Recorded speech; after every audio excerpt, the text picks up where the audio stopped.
Santosh movie review. ఈ movie 2024లో release అయింది. మన దేశంలో కాలేదు, వేరే దేశాల్లో రిలీజ్ అయింది.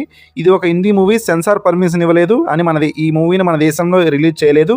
ఈ మూవీ ఎలా ఉంది, ఈ మూవీ స్టోరీ ఏంటి అనేది ఇప్పుడు చూద్దాం. కానిస్టేబుల్ అయిన తన భర్త ఒక దాడిలో చనిపోతే అతని జాబు అతని భార్య అయిన సంతోష్కి వస్తుంది. సంతోష్ అనేది ఇక్కడ లేడీ పేరు. తర్వాత కానిస్టేబుల్గా జాయిన్ అయిన సంతోష్కి నూతిలో పడి చనిపోయిన ఒక అమ్మాయి కేసు వస్తుంది. ఆ అమ్మాయి సలీం అనే అబ్బాయితో చాటింగ్ చేస్తూ ఉంటుంది. ఆ సలీంని వెతుక్కుంటూ వేరే ఊరు వెళ్తారు.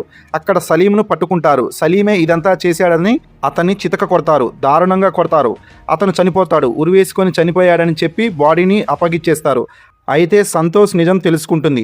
నూతిలో పడి చనిపోయిన అమ్మాయి 23వ తేదీన చనిపోతే అదే 23వ తేదీన సలీం అనే కుర్రాడు నిజంగానే ముంబైలో ఉంటాడు.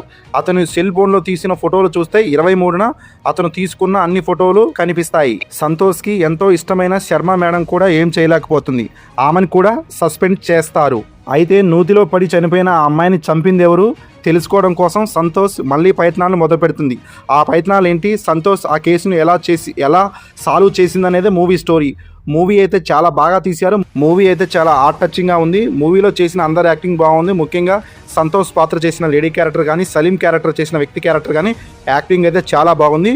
డిఓపి ఈజ్ గుడ్, బీజిఎం కూడా బాగుంది, డైలాగ్స్ కూడా న్యాచురల్గా ఉన్నాయి. మూవీ అయితే బాగుంది. మూవీ అయితే ఇండియాలో ఎక్కడా లేదు.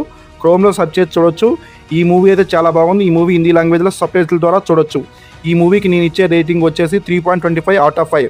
మీరు ఈ మూవీ చూస్తుంటే మీకు మూవీ ఎలా అనిపించిందో అన్నది కామెంట్ చేయండి. వీడియో నచ్చినట్టయితే ఒక లైక్ చేయండి. అదేవిధంగా మన ఛానల్కి ఎవరైనా కొత్త వాళ్ళు వచ్చుంటే వెంటనే మన ఈ ఛానల్ని సబ్స్క్రైబ్ చేసుకొని బెల్ ఐకాన్ అనేది ఆన్లో పెట్టుకోండి. వీడియోని లైక్ చేసి కింద వచ్చే ఐ బటన్ని క్లిక్ చేయండి. Thanks for watching. జై హింద్.